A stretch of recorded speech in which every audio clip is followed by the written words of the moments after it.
Praise the Lord. இயேசுவின் ரத்தம் ஜெயம். தினமும் இயேசு நிகழ்ச்சிக்கு உங்களை கர்த்தராகிய இயேசு கிறிஸ்துவின் நாமத்தில் வரவேற்கிறேன். செய்தியின் தலைப்பு, உங்களால் நம்ப முடியவில்லை ஏன்? ஆதார வசனம் லூக்கா 24:11. இவர்களுடைய வார்த்தைகள் அவர்களுக்கு வீண் பேச்சாக தோன்றினதினால் அவர்கள் இவர்களை நம்பவில்லை. மார்க்கு 16:12-13. அதன் பின்பு அவர்கள் 2 பேர் ஒரு கிராமத்தில் நடந்து போகிற பொழுது அவர்களுக்கு மறுரூபமாக தரிசனமானார். அவர்களும் போய் அதை மற்றவர்களுக்கு அறிவித்தார்கள். அவர்களையும் அவர்கள் நம்பவில்லை. ஜீவ வாக்கு பெற்றவர்களை மேற்கண்ட வசனங்களை நிகழ்வுகளெல்லாம் நீங்கள் அறிவீர்கள். மகதலேனா மரியாள், இயேசுவின் தாயாகிய மரியாள், அதாவது இயேசு அதற்கப்புறம் இயேசுவின் தாய் என்று குறிப்பிடப்படுவதில்லை. யாக்கோபின் தாய், யூதாவின் தாய், யோசேவின் தாய், அதாவது சகோதரிகள் உண்டு. யோவன்னாள், இவர்களுடைய இந்த ஸ்திரீகள் வாரத்தில் முதலாம் நாள் அதிகாலை ஆயத்தம் பண்ணி வைத்திருந்த சுகந்த வர்க்கங்களை எடுத்துக்கொண்டு கல்லறைக்கு வந்தார்கள். கல்லறையை அடைத்து வைக்கப்பட்டிருந்த அந்த பெரிய கல் புரட்டி தள்ளப்பட்டிருக்கிறதையும் இயேசு அங்கு இல்லாததையும் கண்டார்கள்.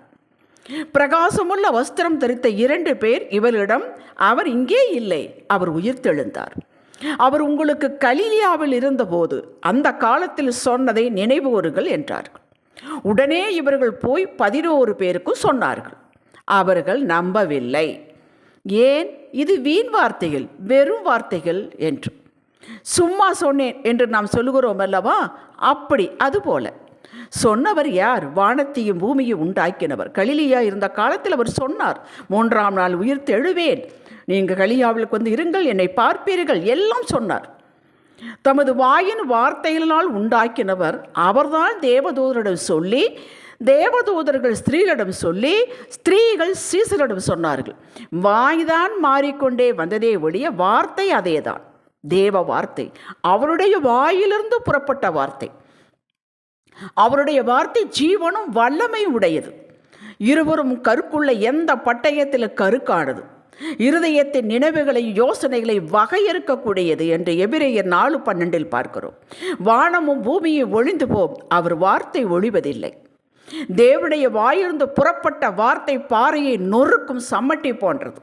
தேவனுடைய வார்த்தையான தேவனுடைய சிந்தையிலிருந்து புறப்பட்டு கர்த்தருடைய வாய் இதை சொல்லிற்று என்று எழுதப்பட்டுள்ளது. வார்த்தையும் அவரையும் பிரிக்க முடியாது. அவர் ஜீவன் உள்ளவர், அவர் வார்த்தையும் ஜீவன் உள்ளது. அவர் செய்ய வல்லவர். எதை கொண்டு செய்வார்? வார்த்தையை கொண்டு தான் செய்வார். கர்த்தர் சொல்லுகிறார், அப்படியே என் வாயிலிருந்து புறப்படும் வசனம் இருக்கும், அது வெறுமையாய் என்னிடத்திற்கு திரும்பாமல் அது நான் விரும்புகிறதை செய்து நான் அதை அனுப்பின காரியம் ஆகும்படி வாய்க்கும். ஏசாயா 55:10. எதற்காக நான் அந்த வார்த்தையை கொடுத்தேனோ, எதற்காக நீங்கள் பெற்று அதை நம்பிக்கொண்டு இருக்கிறீர்களோ, அதை செய்யாமல் வெறுமனே திரும்புவதில்லை. தேவனுடைய வார்த்தை கிருபையும் சத்தியத்தாலும் நிறைந்தது, அது வெறும் வார்த்தை அல்ல. இப்படி எல்லாம் சொல்லி இருக்க நாம ஆமாம் வேதத்திலிருந்து தான் வாரம் போதகர் எடுத்து பிரசங்கிக்கிறார், மாதம் முதல் நாள் வாக்கு கொடுக்க வேண்டும், கொடுக்குறாங்க, இது முறைமை. பிரசங்கம் செய்ய வேண்டும், பிரசங்கிக்கிறார்கள் என்ற கண்ணோட்டத்தில் பார்த்தால் இவைகள் வெறும் வார்த்தைகளே, பிரிண்டட் மேட்டர். ஆகையால் தான் வார்த்தையின் மீது பயபக்தி இல்லை, நம்பிக்கை இல்லை. நம்முடைய பெர்செப்ஷன் தான் இதற்கு காரணம். ஏன் நம்முடைய கட்டிகள், சிறையிருப்பு, உபத்திரவம் மாறாமல் வலுத்து கொண்டிருக்கிறது? காரணம் ஏசாயா 28:22. அதையும் கர்த்தர் எழுதி வைத்திருக்கிறார். பரியாசம் பண்ணுகிறோம். ஐயையோ அப்படியெல்லாம் பண்ணலீங்க என்கிறீர்களா? பிரசங்க மேடையிலிருந்து வார்த்தை வெளிப்படும் போது நாம் அசால்ட்டாக உட்கார்ந்திருக்கிறோமே, வேடிக்கை பார்த்து கொண்டிருக்கிறோமே, இன்னும் சிலர் தூங்கி கொண்டிருக்கிறார்களே. சரி, எப்போதும் போலத்தான் பிரசங்கம் என்று அசட்டையாக இருக்கிறோமே, இதுதான் பரியாசம். இப்படிப்பட்ட தினமும் செய்திகள் வருகிறது அல்லவா, இது ஏனோ தானோ என்று கேட்கிறோமே, இதுதான் பரியாசம். வெறும் வார்த்தை அல்ல. 100க்கு அதிபதி ஒரு வார்த்தை சொல்லும், என் வேலைக்காரன் சொஸ்துமாவான் என்றானே, அவன் யூதனா? அவன் யூத மார்க்கத்தில் அமைந்தவனா? என்ன அவன் வெளிநாட்டுக்காரன். அவன் சொல்லுகிறான் ஒரே ஒரு வார்த்தை சொல்லும் என்று. அப்படியே நடந்ததே. இந்த சாட்சிகளை மனதில் நாம் கொள்வதில்லை. கர்த்தர் வசனத்தை அனுப்பி குணப்படுத்துகிறார். அவர் எதை அனுப்புகிறார்? வசனம். அதற்குள் அவருடைய கிருபை இருக்கிறது, அதற்குள் அவருடைய வல்லமை இருக்கிறது, அதற்குள் அவருடைய எதிர்பார்ப்பு இருக்கிறது. சகலமும் அந்த வார்த்தைக்குள் இருக்கிறது. அவர் அழிவுக்கு தப்பு வைக்கிறார். இன்று நாம் அழியாமல் தப்பு வைத்துக் கொண்டிருக்கிறோம் என்றால் அது அவருடைய வார்த்தை நம்மளை தாங்கி பிடிக்கிறது. சங்கீதம் 107:20 படியுங்கள். தேவ வார்த்தையை கிரியை செய்யும். உயிருள்ள வார்த்தைகள். அது உண்டாக்கும், அது படைக்கும், எதிரியை உருத்தெரியாமல் அழிக்கும் ஆற்றலுடையது. ஹல்லேலூயா. ரெண்டாவது, ஏன் நாம் நம்புவதில்லை? நம்முடைய லாஜிக், சொந்த அறிவு, அனுபவத்தை கொண்டு பார்ப்பது. மார்க் 5:39-42 வாசியுங்கள். யாவீரின் ஜெப ஆலய தலைவன் யாவீரின் மகள் 12 வயதுள்ள மகள் சாகப் போகிறாள், வந்து வாரும் ஐயா, நீர் கை வெய்யும் ஐயா, பிழைப்பாள் என்று அவன் நம்பிக்கையோடு கூட்டிக் கொண்டு வருகிறான். வரும்பொழுது தடை. அவர் வருவதற்கும் அந்த பிள்ளை இறந்து விட்டார். வந்து சொல்லுகிறார்கள், அவரை வருத்தப்படுத்தாதற்கும் பிள்ளை இறந்து விட்டாள் என்று. இயேசு என்ன சொன்னார்? அவனை பார்த்து விசுவாசம் உள்ளவனாயிரு என்று பயப்படாதே, விசுவாசம் உள்ளவனாயிரு. அப்படி என்றால் ஏதோ நடக்கப் போகிறது என்று தானே அர்த்தம். வீட்டுக்கு வந்தார். எல்லாரும் அழுகிறார்கள். நீங்கள் அழுகிறது என்ன? பிள்ளை மரிக்கவில்லை, நித்திரையாக இருக்கிறாள் என்றார். அவரை பார்த்து நகைத்தார்கள். ஏன் நகைத்தார்கள்? இறந்து விட்டதை கண்ணால் பார்த்து விட்டோம், இவரோ நித்திரையாக இருக்கிறார் என்கிறாரே என்று நாம் அறிந்த புரிந்து கொண்டதை நம்முடைய லாஜிக்கு வைத்து செத்து போய்விட்டால் நீ எப்படி என்பதை நாம் அதை கொண்டு பார்க்கிறோம். தேவ வார்த்தையை நம்புவதில்லை. தேவனுடைய வார்த்தை இதற்கு அப்பாற்பட்டது, உங்கள் சிந்தனைக்கு அப்பாற்பட்டது, உங்கள் எதிர்பார்ப்புக்கு அப்பாற்பட்டது, எல்லாவற்றுக்கும் அப்பாற்பட்டது. அதை நீங்கள் ஒரு கட்டத்துக்குள் வைக்கவே முடியாது. அது காலத்திற்கு அப்பாற்பட்டது. அது உயிர்ப்பிக்கும், இல்லாதவையில் இருக்கிறப்ப அழைத்து உங்களுக்கு கொடுக்கும், இருளிலிருந்து வெளிச்சத்தை வெளியே கொண்டு வரும். இதை அறியாதைதான் நம்முடைய அறிவு சொல்வதை, பார்ப்பதை, மற்றவர்கள் சொல்லுவதை, அனுபவத்தை கொண்டு நாம் கணிக்கிறோம், நம்புவதில்லை. 2 ராஜாக்கள் 7ஆம் அதிகாரத்தை வாசியுங்கள்.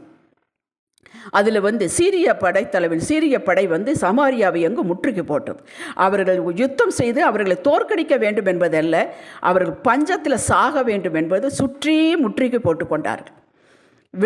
வெளியே வர முடியாது, வெளியே போனால் உள்ளே போக முடியாது, அப்படி ஒன்று பஞ்சம். ஒரு கழுதையின் தலை 80 வெள்ளிக்காசு, புறாக்களுக்கு போடுகிற கால்படி பயிர் 5 வெள்ளிக்காசு. சொல்ல முடியாத பஞ்சம். இப்போது கர்த்தருடைய வார்த்தை எலிசாவின் மூலம் வெளிப்பட்டது. நாளை இந்நேரத்தில் சமாரியாவின் வாசலிலே 1 மரக்கால் கோதுமை மா 1 சேக்கலுக்கும் 2 மரக்கால் வார் கோதுமை 1 சேக்கலுக்கும் விற்கப்படும் என்று ஆண்டவருடைய வார்த்தை அவன் சொன்னான். ராஜாவுக்கு பிரதானியாக இருப்பவன், கையிலாக கொடுப்பவன் நம்பவில்லை, பரியாசம் பண்ணினான். வானத்தின் மதகுகளை திறந்தா கூட இப்படி நடக்காது, நாளைக்காமா, இந்நேரமாமா என்று அவன் பரியாசம் பண்ணினான்.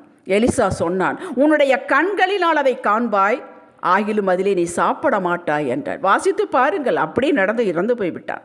பார்த்தான், இறந்து போய்விட்டான். 3வது, ஒன்று வெறும் வார்த்தையாக எண்ணுகிறோம். 2வது நம்முடைய அனுபவத்தை கொண்டு லாஜிக் பார்க்கிறோம். 3வது வெகுநாள் துக்கம், காரியங்கள் நடக்கவில்லை, மறுக்கிறார்கள். எத்தனை வருட துக்கம், எத்தனை வருடங்களாக ஜெபித்து வருகிறோம், எத்தனை வருடங்களாக கேட்டு ஒன்றுமே நடக்கலை, அதனால் நம்புவதில்லை. கர்த்தரின் வார்த்தை நிறைவேறி அப்படியே மகிழ்ச்சியாக்காது. எத்தனை வருடமானாலும் சரி, எத்தனை வாரங்கள் ஆனாலும் சரி, எத்தனை மணிக்கணக்காக இருந்தாலும் சரி, நெடுங்காலமாய் காத்திருக்குதல் இருதயத்தை இளைக்க பண்ணும். வேதத்தில் எழுதி வைக்கப்பட்டுள்ளது. விரும்பினது வரும்போதோ ஜீவ விருட்சம் போல் இருக்கும். நீதிமொழிகள் 13:12.